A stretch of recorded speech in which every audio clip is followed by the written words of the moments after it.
Ambassador Sarah Chun stared at the holographic display showing the Galactic Council chamber. 12 different alien species sat in their designated areas, their various forms creating a bizarre tableau of cosmic diversity.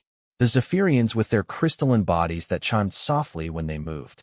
The massive Krillon delegates whose tentacles writhed with barely contained aggression. The insectoid Vex who clicked their mandibles in what humans had learned was either approval or deep irritation.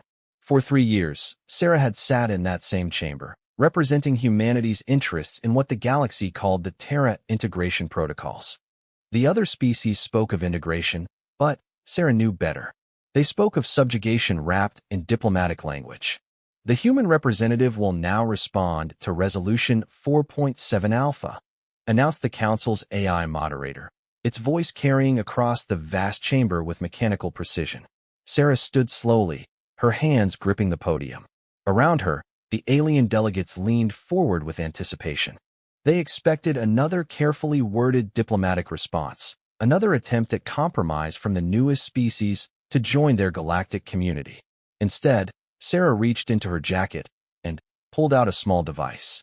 With a simple press of a button, every human ship, station, and outpost in the galaxy received the same message simultaneously. The Exodus Protocol was now active. Honored delegates, Sarah began, her voice steady despite the magnitude of what she was about to announce.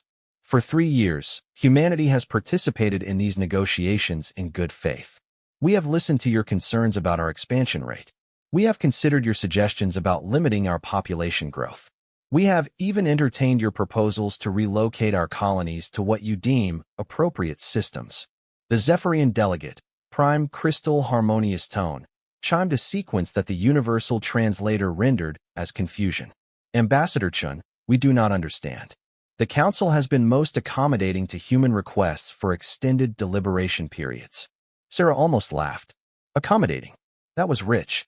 The Council had spent 3 years slowly tightening a noose around humanity's neck, demanding concessions that would effectively turn Earth and all human colonies into vassal states.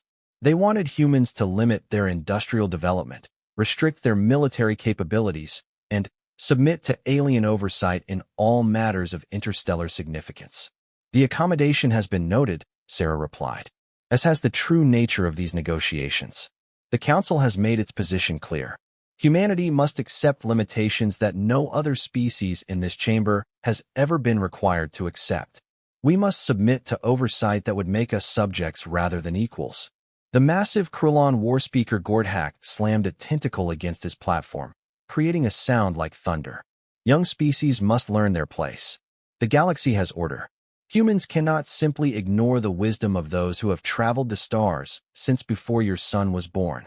That wisdom, Sarah said, has resulted in a stagnant civilization that fears change and innovation. You've divided the galaxy into neat little territories where nothing significant has happened for thousands of years. You've created a system where new ideas are dangerous and progress is limited by committee. She gestured to the chamber around them. Look at this place. Look at your great galactic civilization. When was the last time any of your species made a significant technological breakthrough? When did any of you last explore beyond the boundaries of known space? You've created a perfect bureaucracy that prevents growth, and now you want to force humanity into that same cage. The insectoid Vex Queen Zacth's mandibles clicked rapidly. Human arrogance knows no bounds. Your species has barely left its home system, yet you presume to lecture civilizations that predate your existence by millennia. Sarah nodded slowly. You're right about one thing. We are young. We are arrogant. And we refuse to let that youth and arrogance be crushed by your ancient fears. She touched another control on her device. Around the galaxy, human ships began powering their engines. Not for attack, but for departure. Every human colony ship, every research vessel, every merchant freighter, every military patrol began the same sequence. They were leaving Council space entirely.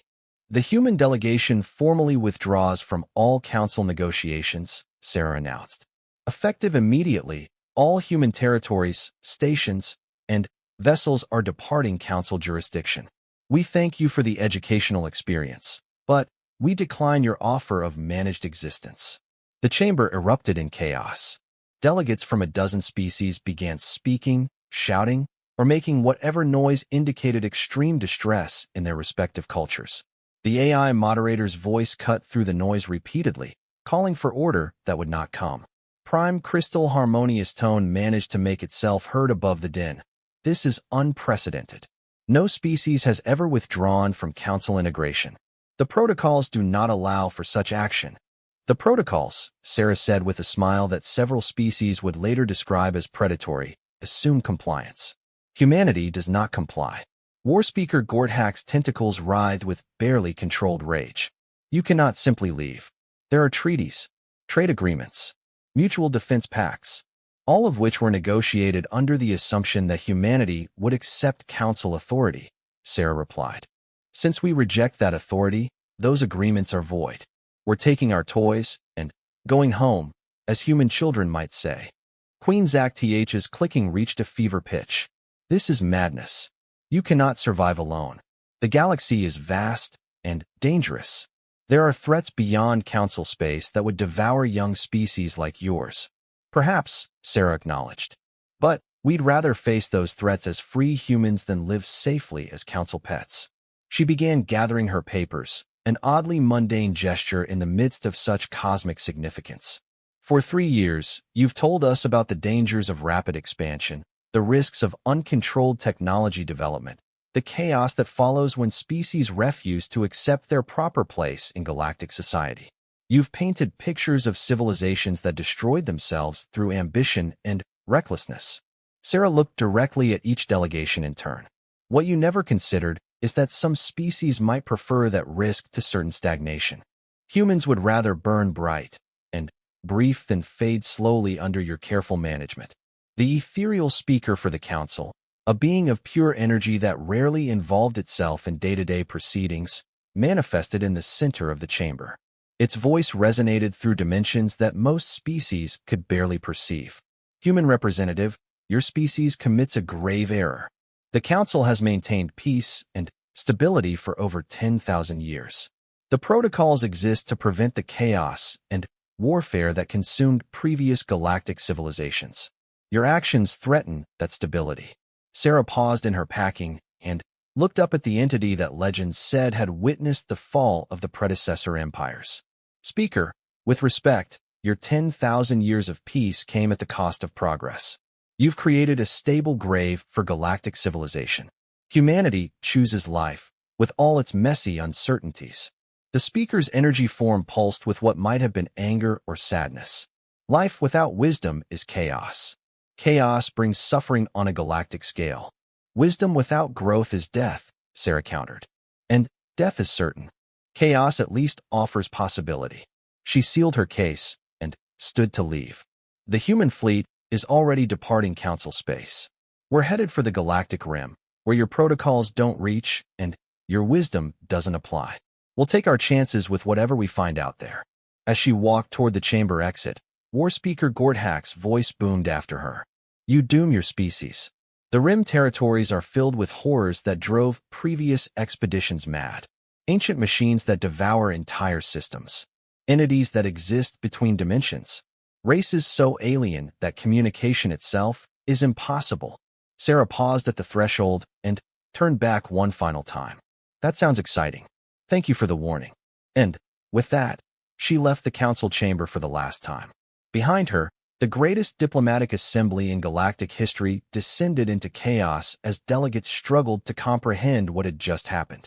For the first time in 10 millennia, a species had chosen uncertainty over security, risk over stability.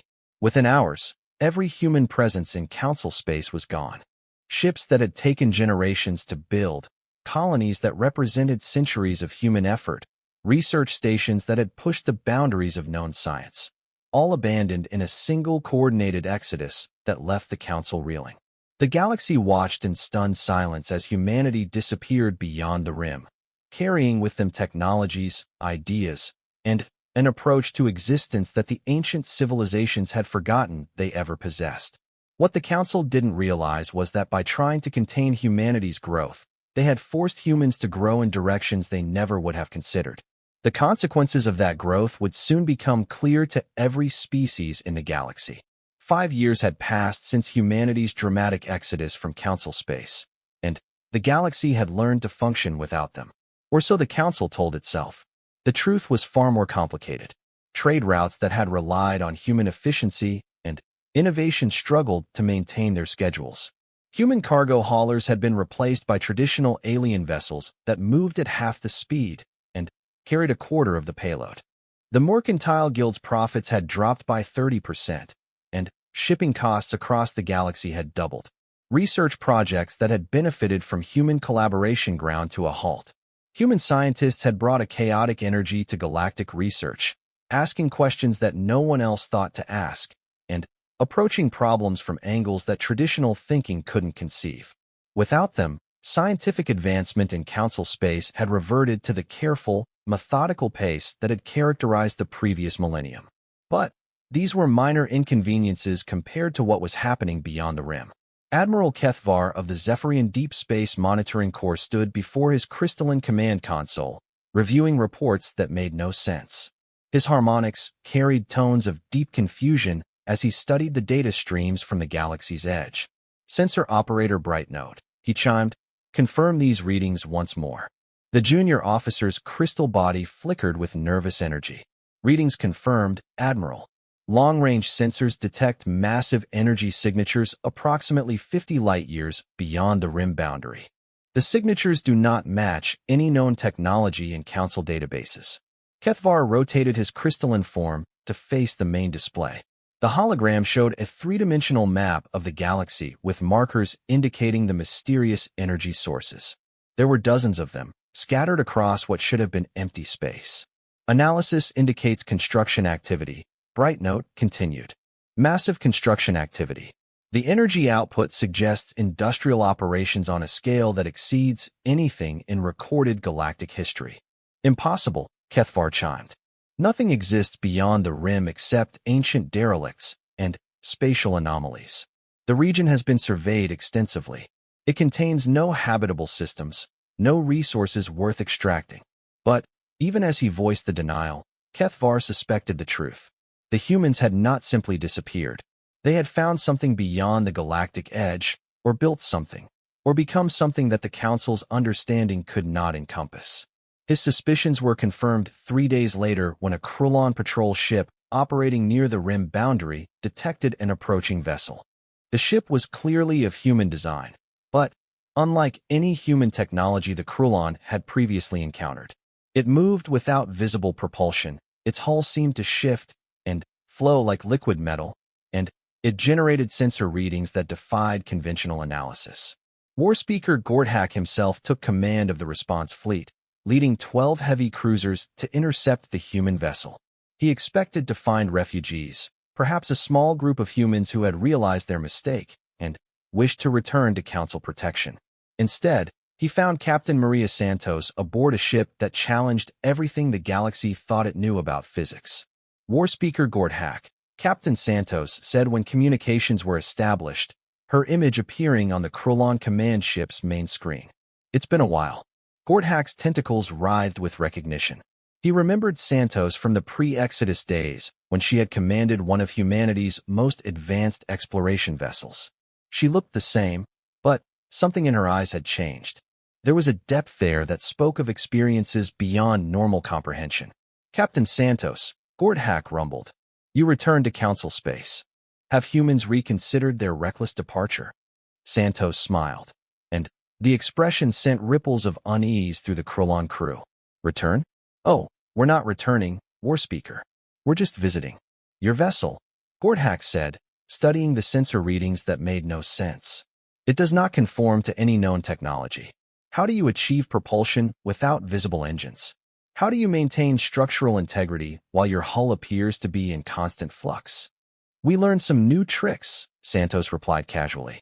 The rim territories are full of interesting educational opportunities.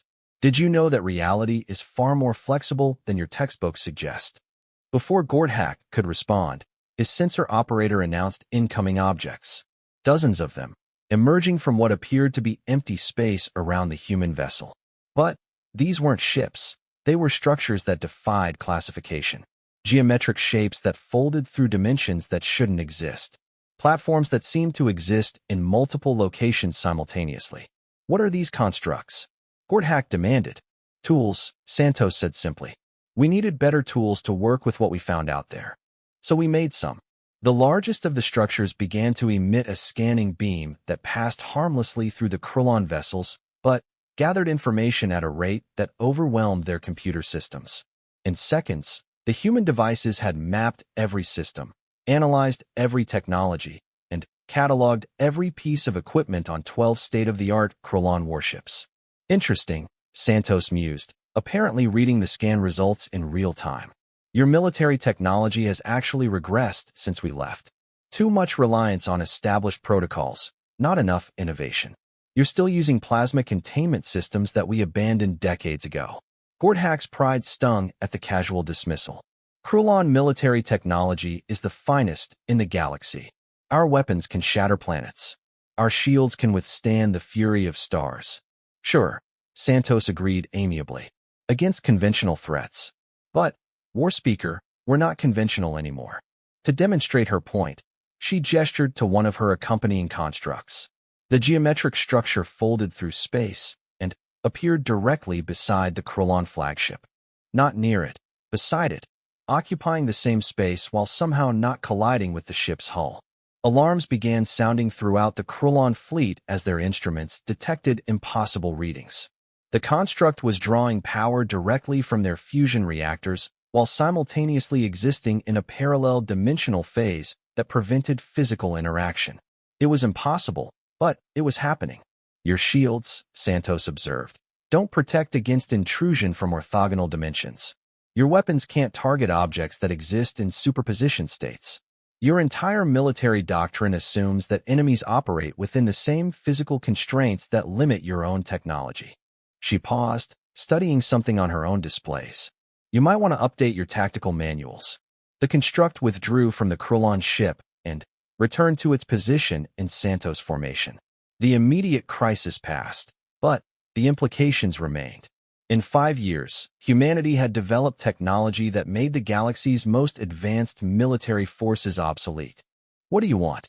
Gordhack asked, his voice carrying the weight of a warrior who had suddenly realized he was no longer the apex predator he believed himself to be. Nothing from you, Santos replied. We're just conducting a survey, making sure the old neighborhood is still here. Survey for what purpose? Santos' smile faded, and, for the first time, her expression carried genuine concern. War Speaker, what we found beyond the rim, it's not all benevolent. There are things out there that make your ancient horror stories look like children's bedtime tales. Entities that consume entire galactic sectors. Machines left behind by civilizations so advanced they might as well be gods. Reality storms that can unwrite the past and rewrite the future. The admission sent shock waves through the Krillon crew. Their instruments detected elevated stress patterns in Santos' biometrics, despite her calm exterior. We've learned to deal with some of it, she continued. Made alliances with a few entities that don't view organic life as an inconvenience. Found ways to hide from things that hunt on galactic scales. But, War Speaker, there's something stirring in the deep dark. Something that's taken notice of this galaxy. Gordhack's tentacles went still with dread. You brought danger here. No, Santos said firmly. We didn't bring it. We found it already heading this way. The rim territories aren't empty, War Speaker. They're a buffer zone. A quarantine area set up by previous galactic civilizations to keep certain things contained. The implications hit the Krillon commander like a physical blow. The Council's expansion protocols, the restrictions on exploration beyond the rim, were established by species that knew what lived out there, Santos confirmed. Your precious Council has been sitting in a cage, thinking the bars were there to keep others out. They were actually there to keep certain things in. She manipulated controls on her command console, and the display between them shifted to show a three-dimensional map of the galaxy. But this version included regions beyond the rim, vast expanses of space marked with symbols that hurt to look at directly. The containment is failing, Santos said quietly. Has been for millennia. Whatever built it is long gone, and the systems they left behind are breaking down. Your council's careful stability has prevented anyone from developing the tools needed to repair or replace those systems. And humans have developed such tools. Santos laughed, but there was no humor in the sound. We've developed some tools. Whether they're enough, we'll find out soon. Because ready or not, the quarantine is ending. The communication ended abruptly as Santos' impossible ship and its escort of reality-defying constructs simply ceased to exist. One moment they were there, the next they were gone without transition or trace. Gordhax stared at empty space where humanity's emissary had been, trying to process information that challenged everything the galaxy believed about itself. The humans had not simply abandoned civilization. They had evolved beyond it, driven by necessity to become something that could survive in realms where normal matter and energy were merely suggestions. And if Santos was telling the truth, that evolution would soon be tested against horrors that had been contained since before the Council existed. The galaxy's comfortable order was about to face its first real challenge in 10,000 years, and the only species that might be able to help had been driven away by the very people who would need their protection. The breach began at 0347 Standard Galactic Time, 47 light-years beyond the rim boundary. Reality tore open like wet fabric, and something impossible poured through. The Council's early warning systems, designed to detect conventional threats like rogue asteroids or hostile fleets, registered the event as a minor spatial anomaly. By the time anyone realized what was actually happening, entire star systems were going dark. The first casualties were the automated monitoring stations positioned along the rim. They simply stopped transmitting, their signals cutting off mid-sentence as if the stations themselves had never existed. When rescue ships arrived to investigate, they found empty space where sophisticated installations had operated for centuries. But these weren't attacks in any conventional sense. The stations hadn't been destroyed, they had been erased, along with their crews, their histories, and any record that they had ever been built. The rescue teams found gaps in their own memories, confusion about why they had been sent to investigate locations that their databases claimed had never contained anything noteworthy. Prime Crystal Harmonious Tone stood in the Council's emergency session chamber, her crystalline form resonating with frequencies that indicated barely controlled panic. Around her, delegates from the 12 major species struggled to comprehend reports that contradicted everything they knew about existence. The pattern is expanding, she chimed, her harmonics crackling with static. 17 systems have experienced total informational deletion. The phenomenon is moving toward the galactic core at approximately 1 light-year per day. Warspeaker Gordhack's tentacles writhed in agitation. How does one fight an enemy that unmakes reality itself? Our weapons are designed to destroy matter and energy. This entity appears to operate on principles that predate both. Queen Zakth's mandibles clicked in rapid-fire sequences. The human female warned us. Captain Santos spoke of things that consume galactic sectors. We dismissed her words as the fantasies of a traumatized species. The ethereal speaker manifested at the center of the chamber, its energy form pulsing with frequencies that several delegates found disturbing. The Council faces a crisis beyond any in recorded history. The containment protocols established by the predecessor empires are failing catastrophically. Then, we must evacuate, suggested the mollusk philosopher rippling thought. Move all populations away from the expansion zone, and wait for the phenomenon to exhaust itself. You do not understand the nature of this threat, the speaker replied. This entity does not simply destroy, it undoes. If allowed to reach the galactic core, it will unravel the causal chains that hold this reality together. The galaxy itself will become a might-have-been. The chamber fell silent as the implications sank in. They weren't facing conquest or destruction. They were facing retroactive non-existence. What of human assistance? Asked Prime Crystal Harmonious Tone. Their technology appears to operate on non-standard principles. Perhaps they can provide insight. Warspeaker Gordhack's voice carried bitter irony. The species we drove away with our demands for compliance. The beings we told to accept their proper place in our ordered galaxy. Yes, let us beg them for salvation. Pride is a luxury we cannot afford, the speaker observed. Contact must be established. But contacting humanity proved more challenging than anyone anticipated. The standard subspace communication networks couldn't reach beyond the rim, and the humans had left no forwarding addresses when they departed Council space. Traditional physics suggested that finding them would require search fleets that might take decades to locate human settlements in the vast expanses beyond the galaxy's edge. The solution came from an unexpected source. Dr. Elena Vasquez, the last human scientist who had remained in Council space to conclude her research, received a priority transmission at her laboratory on Kepler Station. Dr. Vasquez, the message began, and Elena recognized Captain Santos' voice immediately. We're monitoring the situation. The Devourer of Chains has awakened earlier than we calculated.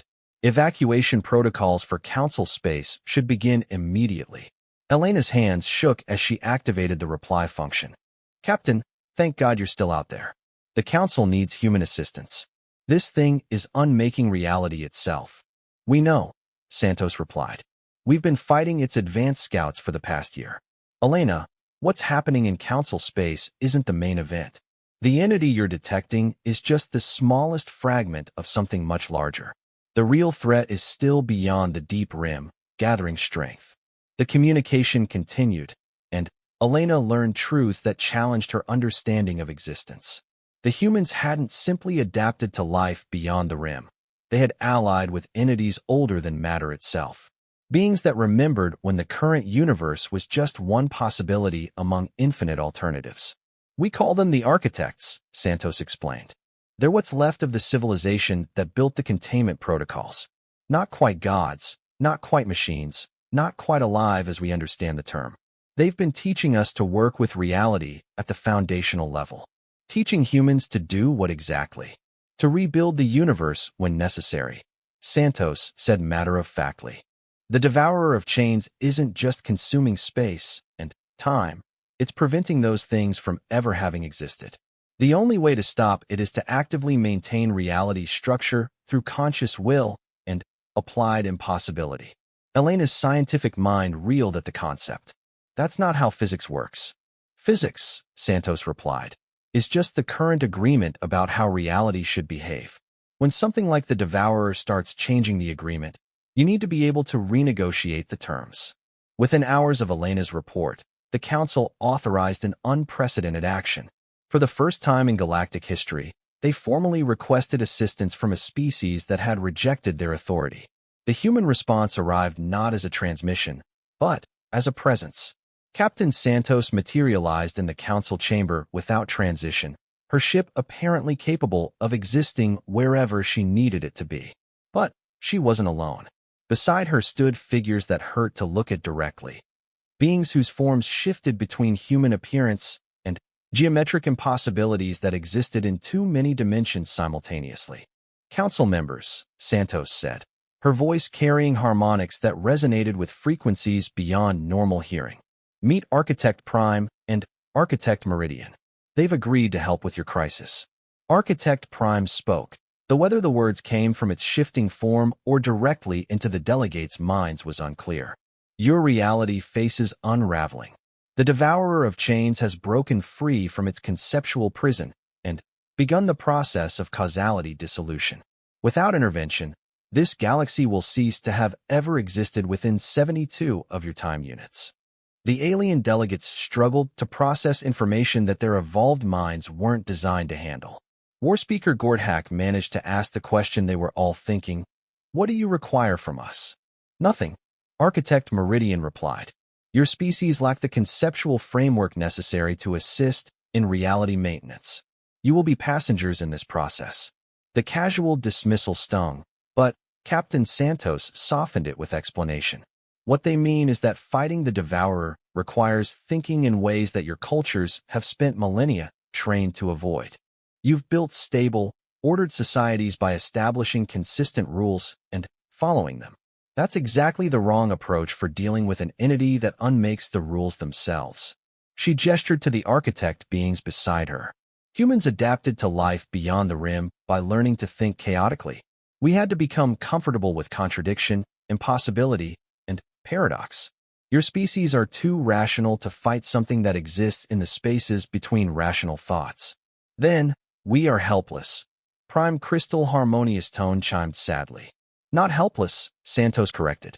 Just differently equipped. Your role will be to maintain normal reality while we handle the abnormal parts. Think of yourselves as anchors. You keep the galaxy grounded in conventional physics while we work in the spaces where conventional physics doesn't apply. The battle began immediately, though calling it a battle misrepresented the nature of the conflict. Reality warped and twisted as human architect teams worked to reinforce the fundamental structures of existence. Space folded into shapes that shouldn't exist. Time moved backward in some regions while accelerating in others. Causality became negotiable. The council species watched in awe and terror as humans demonstrated capabilities that challenged the basic assumptions about what life could become. Individuals who split themselves across multiple time streams to work on different aspects of the problem simultaneously. Teams that merged their consciousness temporarily to think thoughts too complex for individual minds. Scientists who rewrote the laws of physics in real time to create weapons capable of harming entities made of pure concept. The devourer of chains fought back with assaults that targeted existence itself. Entire star systems would flicker between existing and not existing, while human defenders worked to stabilize their ontological status. Planets found themselves retroactively uninhabited as the devourer rewrote their histories, only to have those histories restored by human teams operating from outside the time stream. For 17 days, reality itself hung in balance. The council species could only watch and wonder at the beings humanity had become. These weren't the same humans who had walked out of the diplomatic chambers 5 years earlier. They had evolved beyond normal biological limitations, becoming something that could stand against cosmic-scale threats while still retaining their essential humanity. When the battle ended, it ended quietly. The devourer of chains simply stopped existing, not destroyed but convinced that it had never been real in the first place. The gaps it had torn in reality sealed themselves. The systems it had unmade restored themselves to their proper place in history. Captain Santos stood before the council one final time, her impossible ship waiting in space that obeyed her will rather than the galaxy's natural laws. The immediate crisis is over, she announced. But the root problem remains. The containment protocols are failing throughout this reality sector. There will be other breaches, other entities, other crises. Will humans assist again? Asked War Speaker Gordhack, his pride forgotten in the face of cosmic necessity. Probably, Santos replied. But not as council subjects. We've evolved beyond the need for your approval or oversight. We'll help because we choose to, when we choose to, in ways that we determine are appropriate. She paused, studying the assembled delegates with eyes that had seen the fundamental structure of existence. The galaxy you're trying to preserve no longer exists.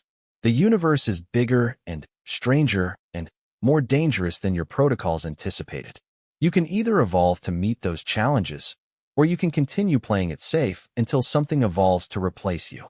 Prime crystal harmonious tone chimed a question that carried frequencies of genuine curiosity. What would you advise us to become? Santos smiled, and for a moment, she looked like the ordinary human ambassador she had once been. Stop being afraid of chaos. Stop trying to control everything. Start exploring possibilities instead of managing certainties. The universe is vast enough for every species to find their own path to transcendence. And if we cannot adapt, then you'll have the safest, most orderly extinction in galactic history, Santos said gently. The universe will evolve with or without you. At least this way, you get to choose whether you're part of that evolution. With those words, she and her impossible ship faded from normal space, returning to the deep rim territories where humanity was learning to reshape existence itself. The council delegates sat in silence, contemplating a galaxy that had suddenly become infinite in its possibilities and infinite in its dangers. They had wanted to manage humanity's growth, to contain their chaotic energy within safe boundaries. Instead, they had forced humanity to grow beyond all boundaries, becoming something that could protect the galaxy from threats that no amount of management could contain. The question now was whether the galaxy's ancient civilizations could learn to grow as well, or whether they would remain forever dependent on the protection of the species they had tried so hard to control.